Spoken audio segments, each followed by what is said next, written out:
शांति। आज 19 तारीख की मुरली का सार।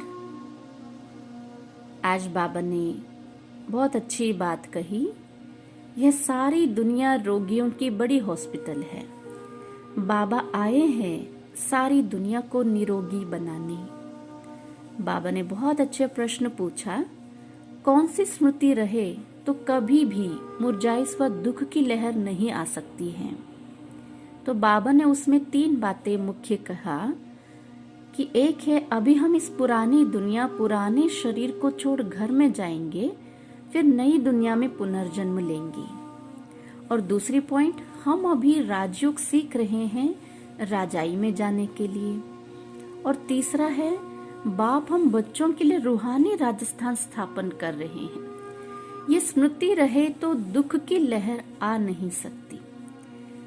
फिर बाबा ने कहा, हर एक अपनी अपनी समझ से बैरिस्टर, इंजीनियर आदि बनते हैं। ये तो आत्मा को समझदार बनाना है ना।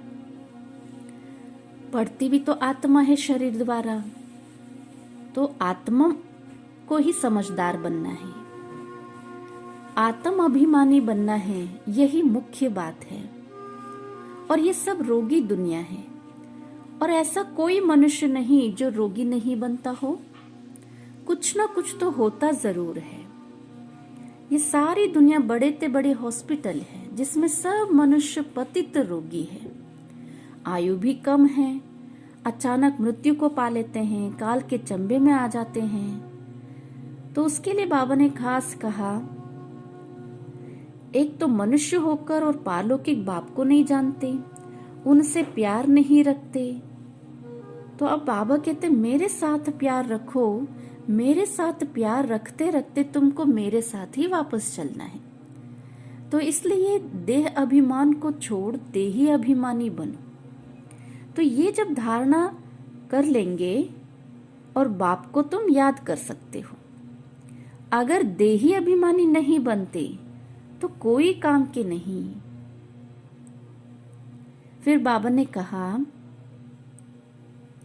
मूल बात है ही देही अभिमानी बनने की, ना कि रचना को जानने की। आत्मा देह से निकल जाती है तो 2 चीज हुई ना। बाप समझाते तुम आत्मा हो, आत्मा ही पुनर्जन्म लेती है, आत्मा ही शरीर लेकर पाठ बजाती है। तो बाबा बार बार समझाते हैं, अपने को आत्मा समझो, इसमें बड़ी मेहनत चाहिए।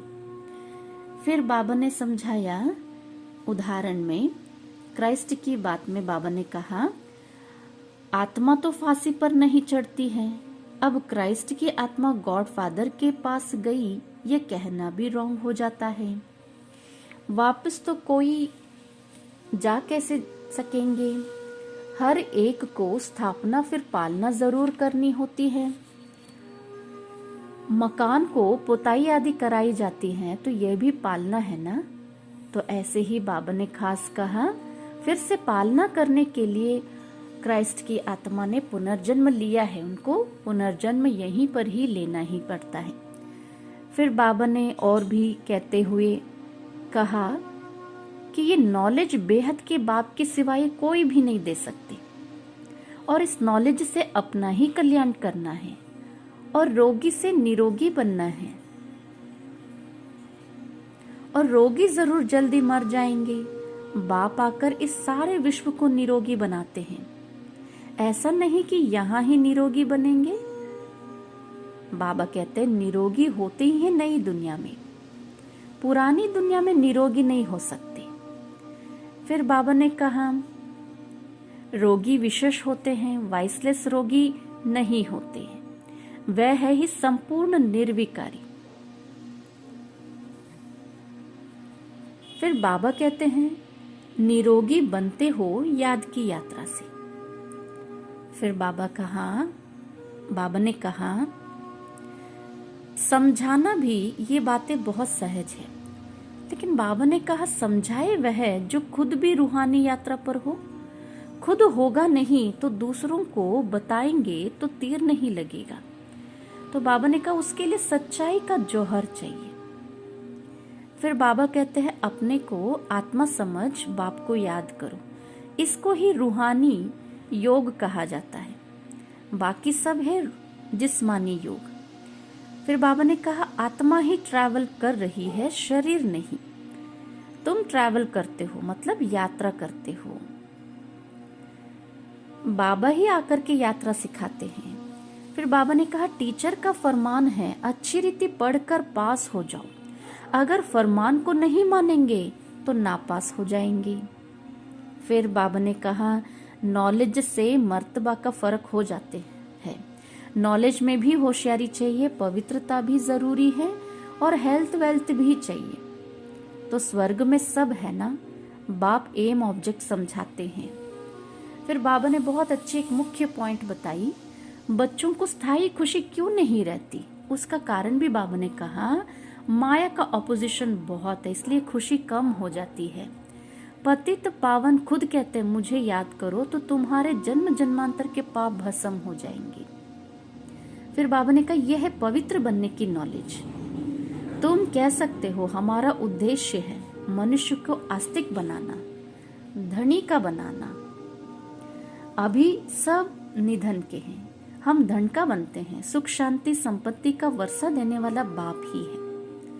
तो फिर बाबा ने ऐसे ही पूरे मुरली का सार में बहुत अच्छी 2 बातें बताई। एक है सदैव हम आत्म अभिमानी बने और इसका पूरा पूरा पुरुषार्थ करें। एक बाप को दिल से प्यार करते करते बाप के साथ घर चलना है और बेहद के बाप का पूरा पूरा रिगार्ड रखना है, अर्थात बाप के फरमान पर चलना है। बाप का पहला फरमान है बच्चे अच्छी रीति पढ़कर पास हो जाओ। इस फरमान को पालन करना है। फिर बाबा ने बहुत अच्छा वरदान में कहा सेंस और इसेंस के बैलेंस द्वारा अपनेपन को स्वाहा करने वाले विश्व परिवर्तक भव। सेंस अर्थात ज्ञान की पॉइंट समझ और इसेंस अर्थात सर्वशक्ति स्वरूप स्मृति और समर्थ स्वरूप। तो इन दोनों चीजों से विश्व परिवर्तक बनना है। फिर स्लोगन है प्राप्तियों को याद करो तो दुख व परेशानी की बातें भूल जाएगी। ओम शांति।